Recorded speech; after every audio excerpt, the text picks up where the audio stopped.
আসসালামু আলাইকুম। হুজুর ভালো আছেন? হুজুর আসছেন আজকে কোথা থেকে? গাজীপুর থেকে সোনারগাঁ চলে আসছে। হুজুরের সমস্যা কি ছিল আপনার নাকের? সমস্যা আমার সবসময় হাসি আসতো, রাত্রেবেলা ঘুম ভেঙে যেত। আচ্ছা আচ্ছা। এবং নাক দিয়ে সবসময় পানি পড়তো। তারপর আপনি কি অপারেশন করাইছিলেন এর আগে? যে অপারেশন করানো হয়েছিল, এরপরও সমাধান হয়নি, বেড়ে গিয়েছিল।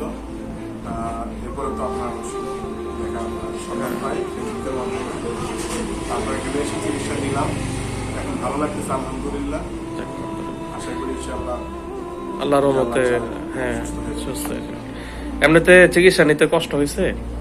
না, চিকিৎসার কোনো সমস্যা নেই। অনেকে তো ভয় পায় যে এসিড টেসিড লাগাইলে অনেক জ্বালা পোড়া বা ব্যথা একটা যন্ত্রণা হয়, তো এরকম কিছু হয়েছে? না না, এরকম কোনো মানে ইজিলি ভাবে যতটুকু যেরকম নাকে ওষুধ দিলে যেরকম লাগে ড্রপ দিলে এরকমই হয়েছে। জি। তো ঠিক আছে হুজুর।